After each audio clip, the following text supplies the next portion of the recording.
he be worthy, should possess the power of Thor. Hello, everyone. Welcome to Across the Bifrost, the Mighty Thor podcast, where on each and every episode we explore the world of Marvel's Mighty Thor. I am your host, Ryan Doze, joined today by one of our Warriors 3 members. Will Rose is here because, well, where the heck is Faz? We're missing a Warriors 3 member. Where the heck is he? He's abandoning Norse mythology and heading over to Greek mythology. That cheating bastard. That cheating bastard. He's in Greece for a big trip. He's having a lot of fun right now, but he's not going to have as much fun as we're going to have today on this episode of Across the Bifrost, because and we're talking Alpha Flight. We go to Canada without him. Hey, Faz, as you're listening to this, suck it, man. We're talking about Alpha Flight, and we're doing this without our Canadian brother. It feels so bad. Maybe we'll make cheating. We're cheating bastards, not him. Yes. Oh, you know what? Actually, that's better. We're the cheating bastards, and maybe Faz will take us back.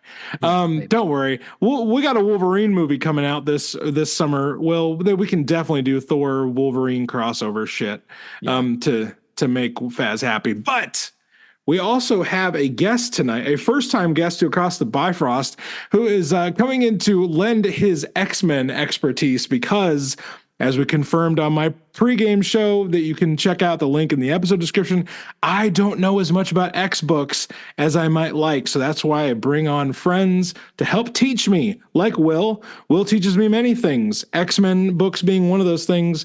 But also, we've invited Josh Link to join us tonight to talk about an X-Men Thor world crossover book. Josh, welcome to Across the Bifrost, man. Oh, thanks for having me. A pleasure to be here. Very excited. We are, Josh, you and I, our internet friendship goes back a little while. We both support and follow a show called Bronze Age Monsters. And Matt and Jacob over there do such a great job. We both have supported that show for a while. It's been so nice to get to know you over Discord, man. And can you just, I don't know, tell people a little bit about you, like your history with comics, your fandom, that kind of stuff. Let them get to know the man behind the link.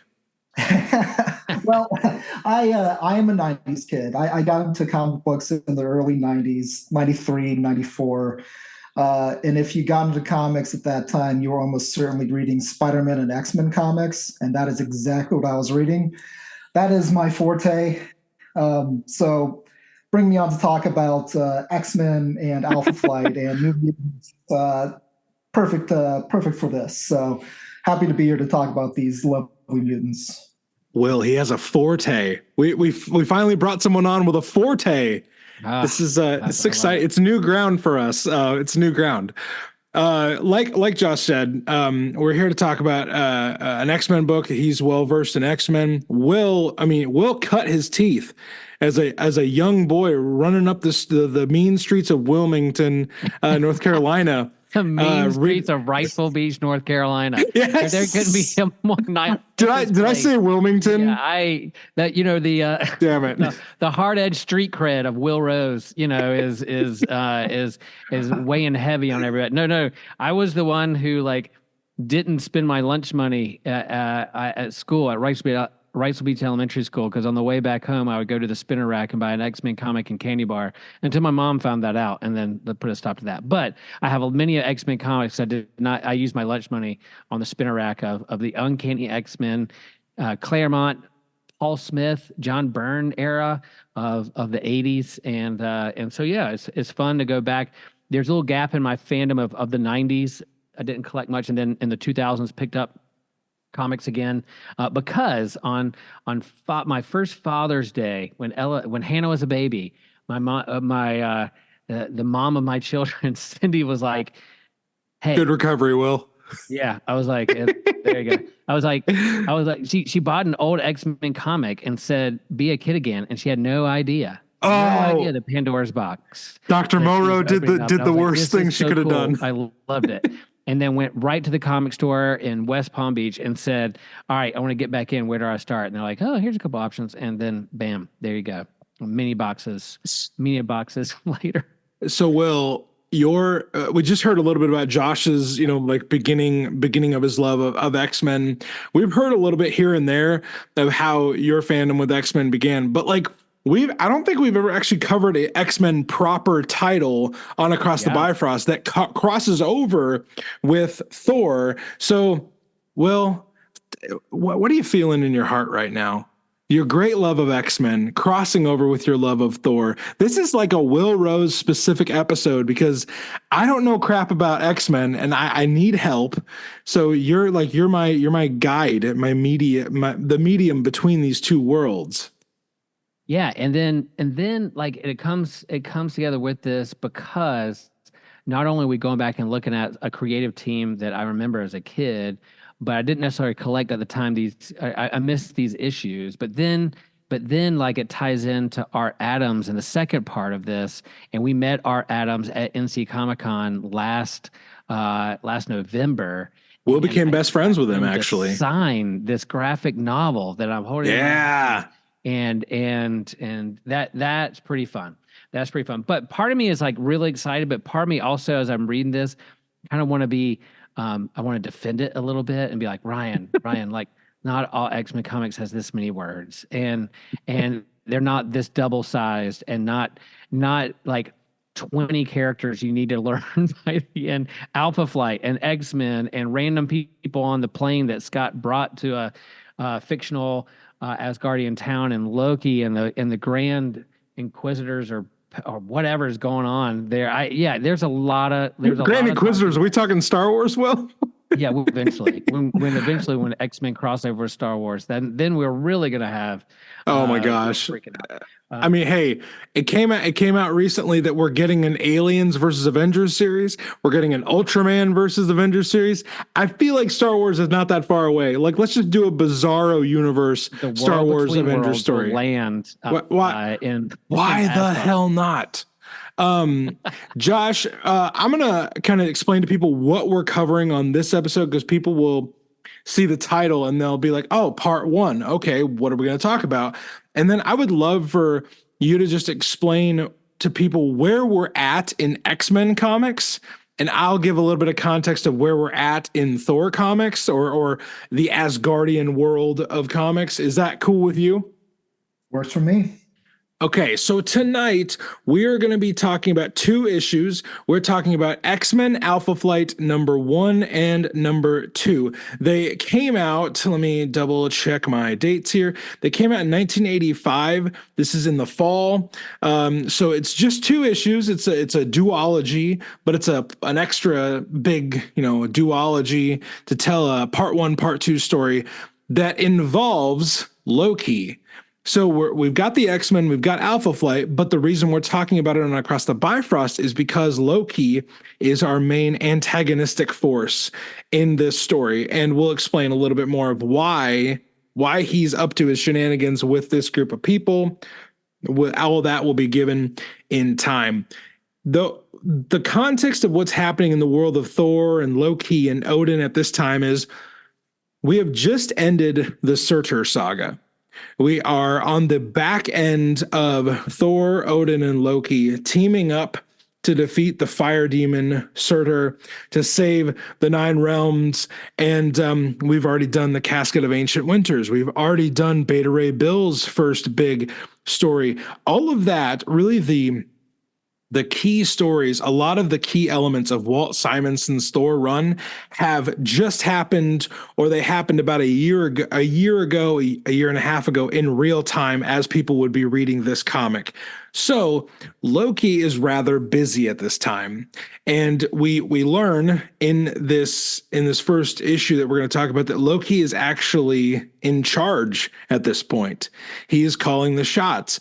And we're going to learn a little bit more of why he's executing this plan at this time when we get into the comic. But Thor is off doing his own thing. He's dealing with Curse, and he's kind of just picking up the pieces of Surtur's Shiseido Ultimate Whoa! Sorry, there's something that popped up. I love that. We're keeping that in. We are dealing with the outcome, picking up the pieces of Surtur's attack on Midgard and Asgard. So that's where we're at. Also, Odin is dead at this point, but don't worry, he'll probably walk it off. Josh, what is happening? What is the context of the X titles at this time when we dig into X-Men Alpha Flight 1 and 2? Yeah, so at this point, this is after the Dark Phoenix saga. So Jean Grey is dead at this point. Cyclops, Scott Summers, has quit the X-Men. He's off with his new love interest, Madeline Pryor, who he does not realize is a clone of Jean Grey, but Scott, come on, man. That will come later. She sure looks a lot like my dead wife, but I don't know. I don't know how that happened. So he's image. Could be your twin. Could be your twin, but no. No, just a completely like a carbon copy. What do you call that? Oh gosh, I can't think. Yeah, a literal clone. But anyway, so they're off. They're running like they're off in Anchorage, Alaska, is where they live, and they're running like a cargo plane kind of business at this point, which is how this kicks off as well. So that's what they're doing. Professor X is still with the team at this point. He is just about to shoot off into space with his Barbarian girlfriend. That's going to happen very, very soon. And then Magneto's going to take over as the headmaster, but it hasn't happened yet. It's right before that. What else? The New Mutants are assembled at this point. They're off doing their own thing. We're gonna see poor Karma at one point in these comics where she is morbidly obese because she was possessed by the Shadow King, who is basically like a being that exists only on the astral plane at this point. And when he possesses her body, he is just a glutton. So he just eats a lot while he's possessing her. And then when he's driven out of her, she's just really, really overweight, which is a bizarre thing to do. But when you see her in this comic and you're like, why does Karma look like that? That's why. So she's still recovering from that. Yeah, Josh, real fast, a little history. Why did Xavier create New Mutants? Was there a time when like the Uncanny, so you had the original team, you had the Uncanny team, and then eventually he's like, I need a new, younger team. Can you share a little bit about why Xavier thought he needed another new team? Yeah, it's been was this when he thought they were all killed in the volcano? Right. Yeah. That's a weird story. But again, that's another Claremont story where he believes that all of the X-Men have been killed, but they're fine. Don't worry, they're all okay. But while he's doing that, he goes on and starts recruiting new mutants, hence the name, and creates the school again. Starts over with the younger team. Yeah. Every now and then he'll they'll try to recruit younger new mutants into the school. So like they did that. The original team was on hiatus, and then the Uncanny team they brought in because the other team was missing, and Scott was like, hey, we got to help find the team and that kind of thing. But then eventually get the New Mutants in the 80s with a new crop of teams. So yeah, that eventually come into play part 2. But this one really crosses over with Alpha Flight. And there was a time when Alpha Flight came to recruit Wolverine back. So they were like, hey, Wolverine like split on us. There's an Uncanny X-Men run, John Byrne run, where the Guardian comes down from Canada and was like, we're taking Wolverine back with us because he's not allowed down here. He's one of us. And so they have a Alpha Flight X-Men fight. Eventually, like they'll be like, okay, yeah, we're superhero teams in our own country. We'll split. But then there's this reunion here in this run. And I will say, like in this essay, in this graphic novel that Claremont writes about this particular run coming up, he shares the story of why this came to be. And, he read Norse mythology when he was a kid, and he loved comics as a kid. And then he admits in this essay, while this isn't the perfect story, it was a fun one. So Okay. he confesses this is not the perfect story, but it was fun to write. And he really wanted John Byrne to be on it because he loves Alpha Flight. But he was like, no, I guess he didn't want to be a part of it. And they had a little feud. He got split, did his own thing. There's some drama behind the scenes. He was like, I really wanted John Byrne, but I guess not. So I went ahead and did it on my own with Paul Smith and some others. So and Art Adams. So anyway, the essay is pretty funny talking about, hey, if this isn't the perfect story, at least like our ideas that we present. Hey, hopefully people can say maybe a little bit better about this episode. That hey, it wasn't the perfect episode, but it was a lot of fun. Because I have a feeling this is gonna be Josh and Will kind of baby stepping Ryan through an X-Men book.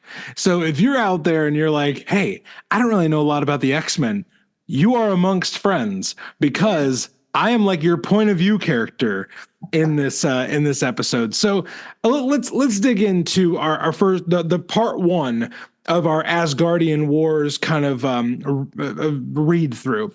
This is X-Men Alpha Flight 1 and 2. These are, like Will said, created by Paul Smith is the artist, and Chris Claremont, of course, is writing everything mutant under the sun at this point. So that's our main creative team here. In the first issue, now, gentlemen, I've just said that I'm not qualified to break down an X-Men comic. Josh, can you give like a synopsis of what happens, kind of the high points, because I know we're going to dig into the details, but in this first issue, what is happening? Can you set the table for us in the story of what happens in the first part? Oh boy. So we start off on an airplane, which is being piloted by Madeline Pryor, and Scott's on there too. And a bunch of just insufferable French Canadians are aboard this plane. We get a lot of just a lot of like French colloquialisms throughout this comic. Too many. Yeah. Oh boy. Yeah, it's a lot. But basically, like they're taking this plane through, from Alaska through Canada. Things go awry. Plane goes down, and basically we get the Alpha Flight and X-Men kind of converge on this to try to rescue them. And I don't know how far you want me to go, but they get go there, ahead, yeah. and there is basically some sort of Asgardian mischief is taking place where there's like this lost city that they now live in and have these special powers that have been granted to them to kind of remake the world in their own image. Yes, gifts. A gift in the comic book never has any kind of downside, so this is going to be just fine for everyone involved. Right.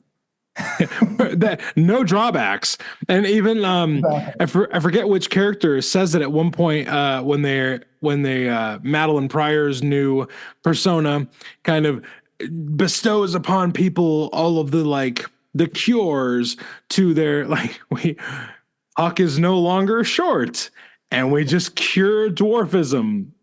That I'm sure has no ramifications across the context of time and stuff. We cure a few different things. Wolverine's bestial berserker nature is cured out of him, which is so nuts because it's so synonymous with him. And even I think it's Talisman or Kitty Pryde says well, what are you without it? He's like, hey, I'm kind of a smart guy without it. And I love how sassy Wolverine gets in this. But they give abilities or cure ailments to the people who don't have them, and then the people who do already have abilities, they're more enhanced. Josh, am I kind of landing somewhat on what the fire fountain does to the characters in this story? Yeah, I'd say so. I think you got it. Yeah. Okay. Yeah, it's a pretty basic story, really. On its surface, it's just Claremont adds so many little special features to everything. He can't help himself. He's got to go all in.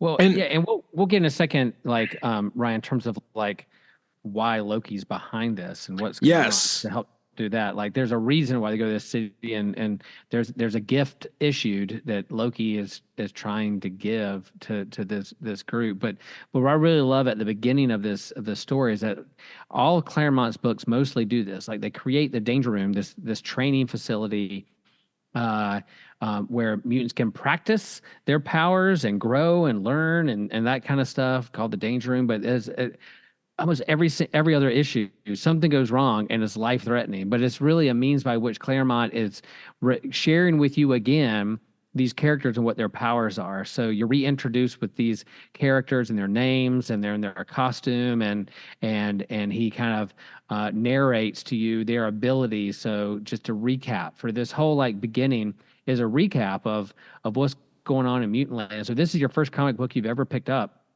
You know, Scott's in the plane and he's hearing this kind of like prejudice, racist talk about mutants being called mutie, and he's like, "Yep, there's the mutant plight. You know, I'm stuck in." But then eventually, you hop over to the Danger Room, and you have this team working together, and things go wrong, and they're almost killed. But you're introduced to them individually as characters, introduced to their powers, so you kind of understand where they are before you get into the meat of this city where they have to go and find and rescue their teammates.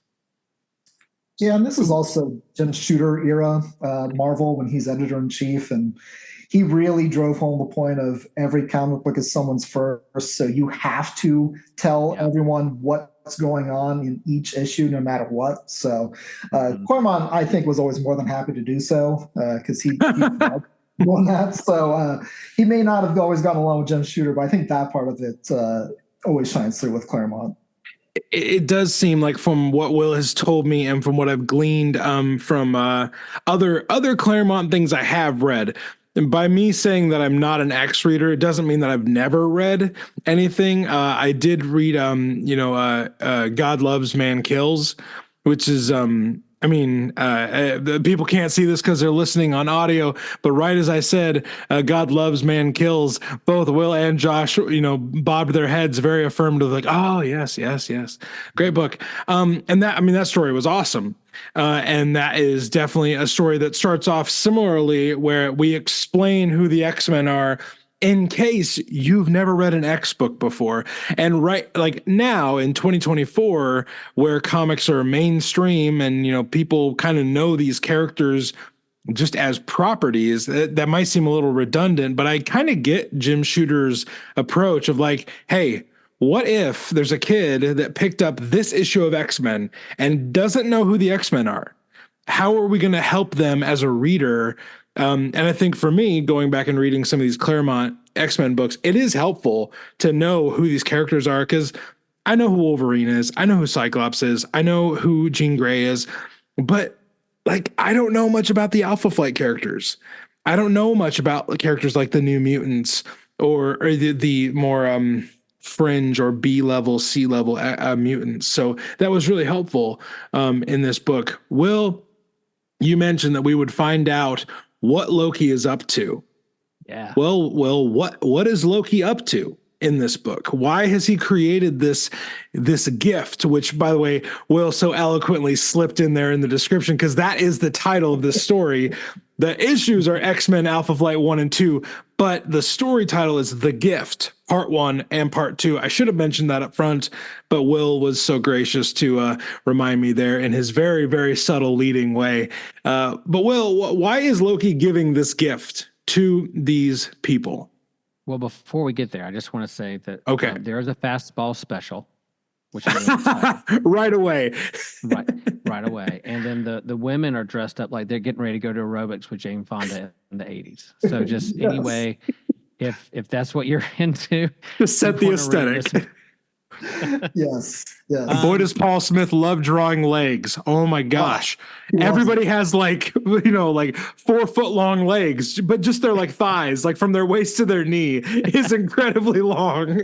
With socks and leggings. Yeah. Right. They're right out of the movie Flashdance, y'all. Right out of the movie Flashdance. So yeah, well, Ryan, help me with this. Like Loki goes before this council. Like who's in this council? Help me understand who this council is and what's going on here. He Who goes is in before it? and he's trying to prove himself worthy, and he's like, "Hey, I got an idea." And so, like, who's this council and what's his appeal as it looks like he's on trial? It is, and I'm also going to need a lifeline here. Everybody, just so you understand, this is not one of those comic book podcasts where it's like, listen to the experts talk about the experts of all the storytelling and stuff. We enjoyed this comic, and now we're going to talk about it. That's as far as like the expertise goes. So I'm also going to need a lifeline with Josh. If Josh knows who those who sit above in shadow are. I do know that Loki is here to prove that he can do a good deed to then get a boon from them. So that is kind of the setup that I perceived at the beginning of the story. Josh, can you elaborate more on who those who sit above in shadow are? Yeah, these are the gods of the gods, basically. These are the same characters that appear in the beginning of Immortal Thor from Al Ewing. It's these guys, which like I had forgotten. I think this is actually where they're introduced. If I really, yeah, I think I'm going to double check that. Very early appearance. Because I remember when Immortal Thor first came out and they were using these characters, I went back and read this issue because like, aren't they in this? And that is who these characters are. These are awesome. the gods. Yeah. So they're like the older gods before the current gods, essentially. Okay. So they are well within their ability to grant whatever boon that Loki, a god himself, is asking for. And Josh, you were correct. This is their first appearance. And accredited creators are Chris Claremont and Paul Smith. So 1 point for Josh Link. So in this first issue, what were some of the things that stood out to you? Will already mentioned kind of his one of his favorites, the fastball special. And Josh, you've mentioned a few things, but I'd love for us to just expound on what some of our favorite moments in part 1 were, and then we'll move on to part 2 and kind of wrap up this 2-part story that is functioning as our part 1 of the entirety of the story. Will, what were some of your other favorite parts, man? Me or Josh? Will Rose, the one and the only. Well, I like Rachel Summers, like the introduction of Rachel Summers, but the fact that like in this book, she is kind of new to this, coming from Days of Future Past, right? Is that right, Josh? Yeah, that's right. Come Days of Future. So she's a daughter of Jean Grey and Scott Summers, not Madeline. But then, in this, she has the powers of Jean, and she has this kind of traumatic past of being like a mutant hound of hunting down mutants. But she's also angsty because she's like, does she tell Scott like you're my dad or not? And the fact that she hasn't told him, and then in this book, like you discover that Madeline's pregnant with Cable.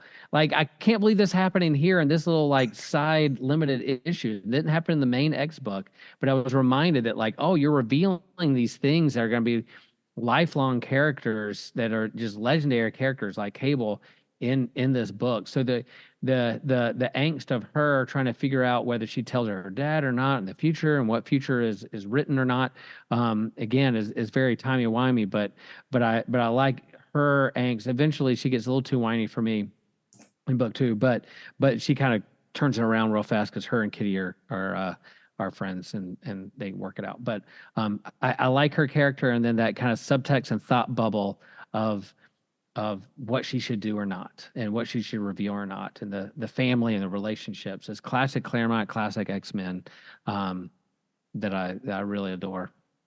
That is one of those the character moments that was, I like that Rachel actually has to, she goes through varying degrees of frustration, but frustration about different things in here. She's like, well, I know Scott is my dad in my future. Do I tell him now? The thing that Will just mentioned. But also, when it's revealed that Madeline is pregnant in this story, she goes off the rails towards the end of this issue because she just cries out, it's a boy, which means it can't be me. So do I not exist in this future? Like, what is going to become of me? And we see a little bit of that resolution in issue 2. I love that Rachel's struggle is highlighted because I'm assuming you're saying that that's a staple of Claremont storytelling, that amidst this action we get these character driven moments. Oh, you get the triangle characters, friendships, relationships, love life, Okay. soap opera. Yeah, he's a master when it comes to that. But also so like you also have that in like Alpha Flight. So as he's writing Alpha Flight, you have all these characters, but they have their own drama and relationships and who they like and who they don't like and their powers, and they're struggling with their identity and control over their power. So he's weaving not only with the X-Men, but he's working his magic with Alpha Flight, with those same kind of love triangles and relationships, but struggling with their powers. And Sasquatch is losing. He's becoming berserker, and Shaman can't control his power. Like all these different things are going on, and yeah, it's Pete Claremont. They needed 46 pages for this just so that he could write all the words he needed. Josh, did you have highlights from this first issue that really stuck out to you and you want to share with listeners? Will stole my thunder. I was going to say Rachel. Rachel is one of my favorite characters. I love her. So, Expound. Yeah, she's such a fascinating character because she comes from the Days of Future, which no longer exists because of the Days of Future Past story where they undid that future. So she is in this now present in a future that doesn't exist anymore. And that's always been a fun thing about her, is that she's kind of a paradox. She shouldn't be here, and yet she is. So she came back from the future into the past, and now she's this adult grown daughter of Jean Grey, who isn't even alive at this point in the comics, so she can't be her mother. Yeah. And then Cyclops, who's with Madeline, who is not her mother. So it's this very confusing time for her. And she's also just very powerful. And she frequently has these kinds of moments like she has in this issue where she will kind of let loose accidentally and cause problems.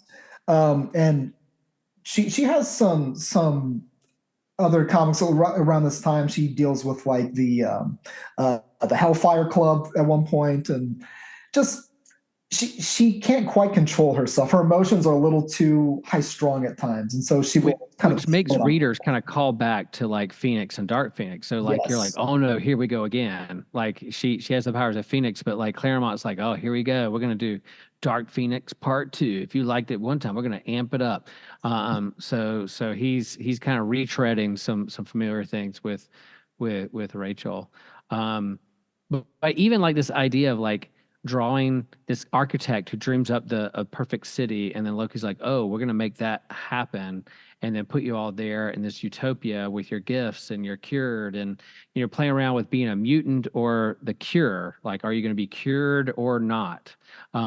Is something that they're playing around with. Like, if you had the choice to not be a mutant anymore, or level up, or create a utopia, would you do it or not? Like this magic genie wishes kind of thing, which later on we'll find out Loki's like, what do you mean, humans? You can't accept my gift. It was free, except I want you to use it how I want you should use it. Kind of the thing that he does. But yeah, I love rereading this. This was fun. Yeah, me too. This is a really fun comic.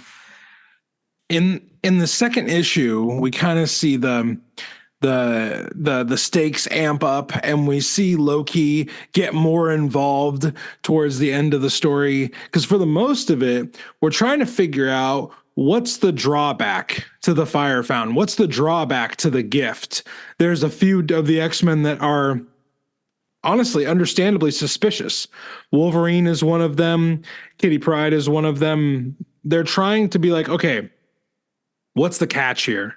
Like, and Kitty finds this underground, like a village, like a Viking village, and there's runes there that are dedicated to Loki. So that's how Loki kind of gets on their radar, because they were already on Loki's radar. And then we also see that Wolverine tracks down Snowbird, who is deteriorating, and along with Shaman, two of the more prominent magical members of the Alpha Flight.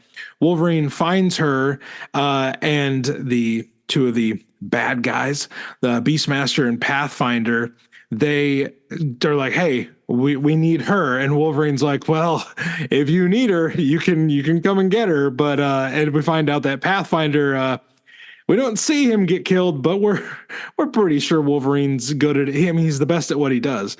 So this leads to a big fight, and a big, like, a side versus side of like, hey, now we know what the fire fountain does, and that creates our sides. Fire fountain, the fire fountain is this divisive concept because the group learns that in order for these gifts to be given, magic has to be drained and taken from the world, which is why Shaman and Snowbird are suffering. And we know that it's going to affect all magic on Earth for everybody to get these powers. And the fire fountain takes away their ability to create.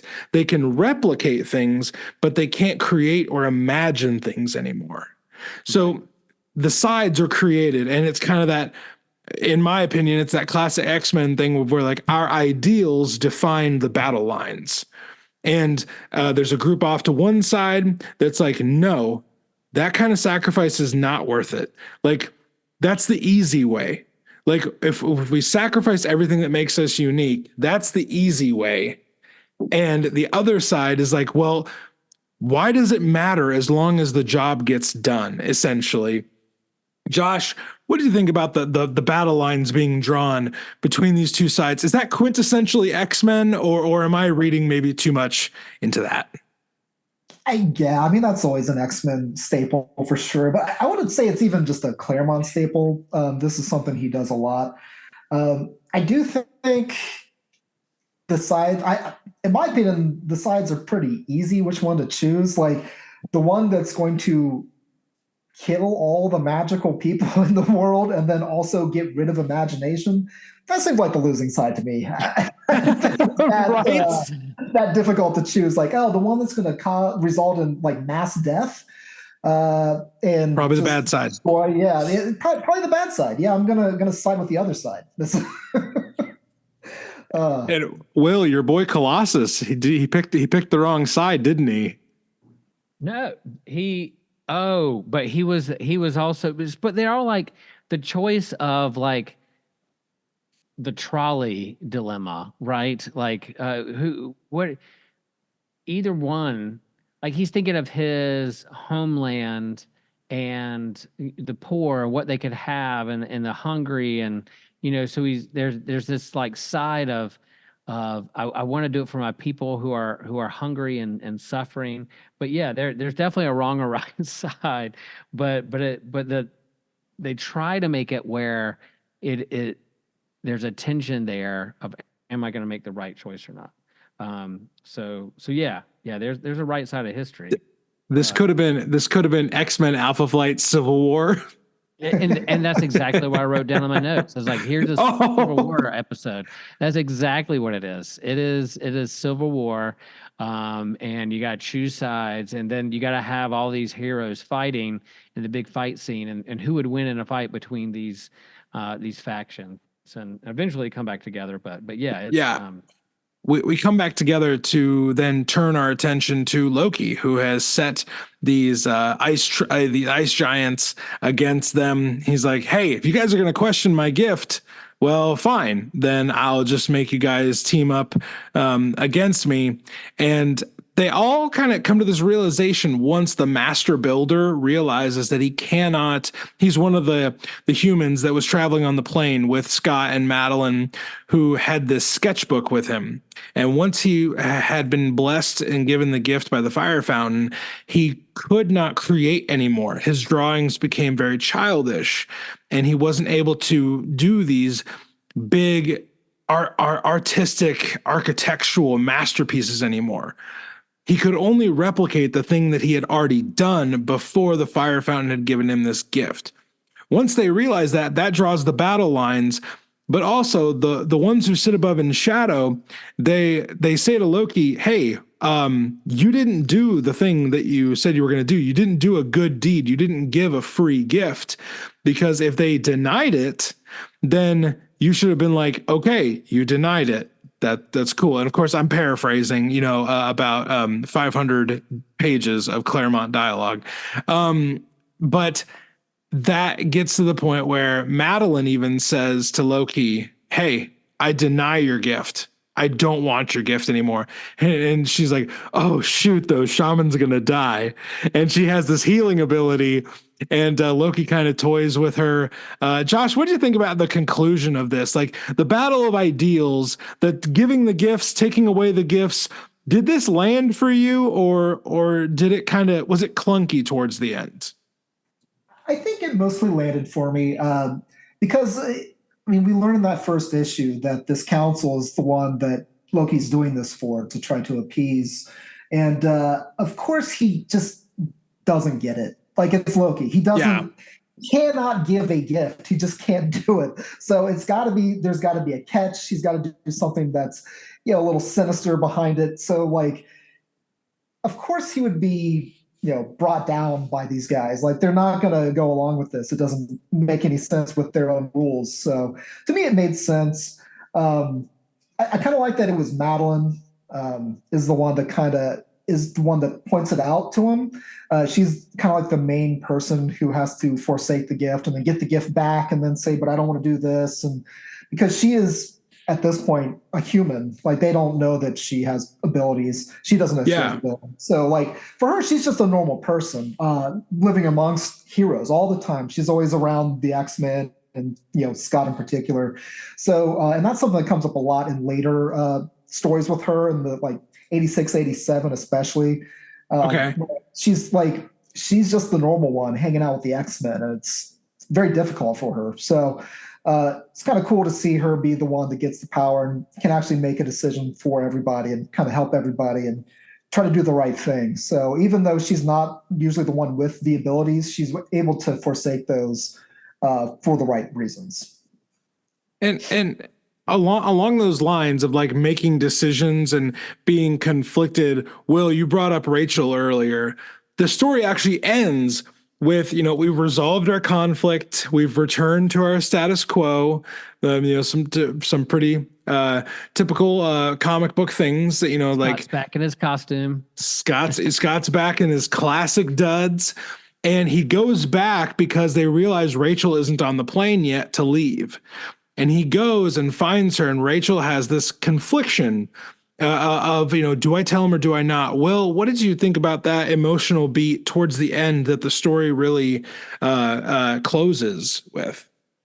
Yeah, I like that, because she became, she's like, and I think some of Kitty Pryde's coaching about, like, future or non-future, or the friends and family, and you can't control what you can't control. You can only control what you can control, like letting go of some things. So I think that I liked how, even though Scott was asking some questions, she was able to kind of hold back and see who he is, and it doesn't matter if understands that he's her dad or not. So I liked how it landed there. I also like that. I do think that, Loki's going to Loki. So it's like, yeah, I'm going to give this gift, but it has selfish means, or there's pride or ego gets tied up. And how can you resist me and what I think is good for you? I love that tension. And eventually they win. They go back to their things that kind of resolved until later on. So I thought they landed this plane, but Claremont does. He always leaves a seed of what's going to happen down the road. Later. Yeah, He usually has a couple subplots that are hanging out there. And we know we're not done because, hey, listener, this is part 1 of our Asgardian Wars kind of deep dive. And there's 2 more issues that we're going to talk about on the next part of this when we get around to that. Josh, could you maybe give listeners a preview of what the second part of the story is like? Because we go back to Loki, but we introduce some other mutant characters in this story.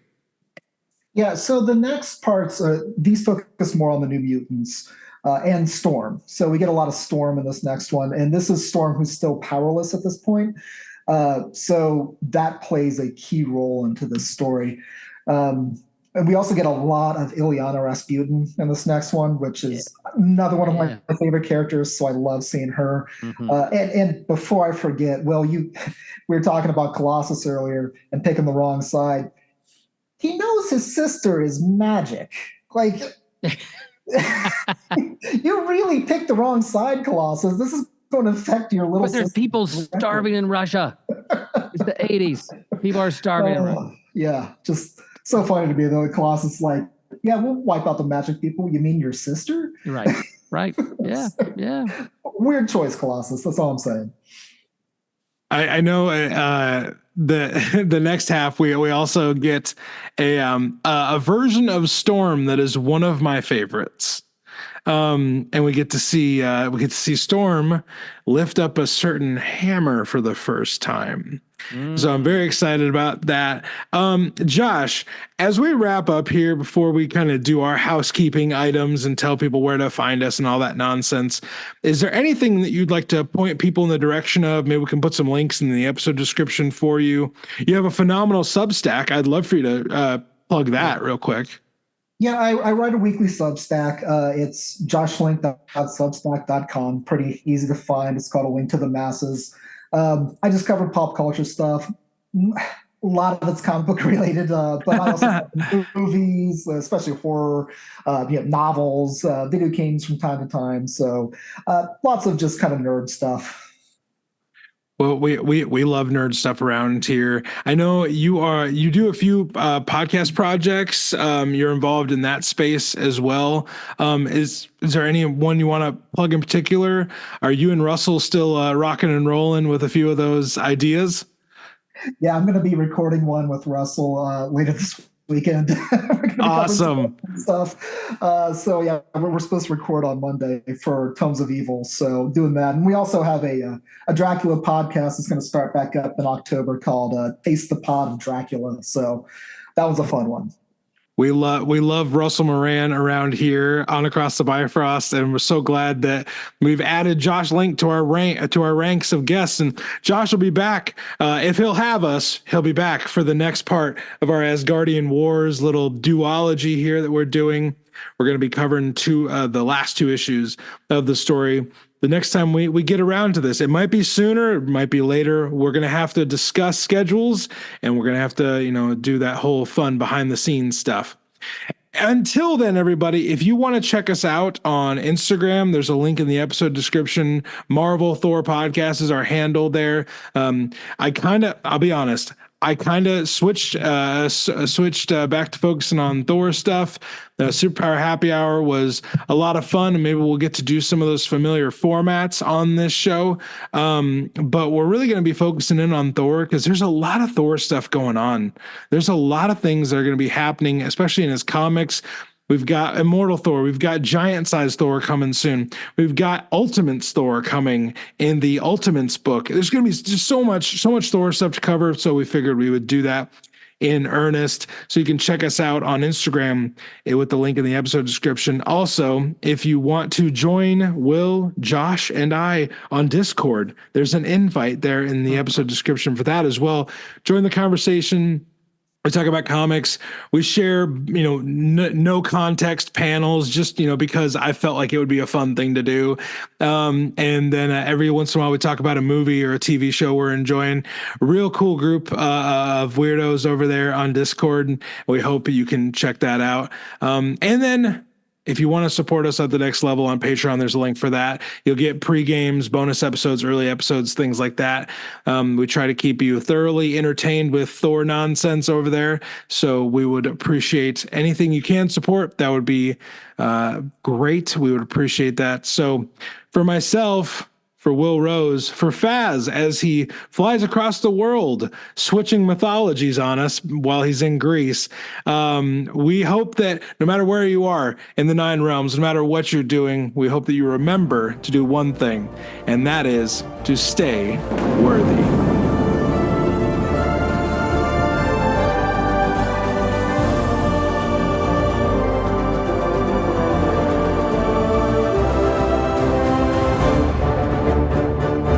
Bum, bum bum bum bum.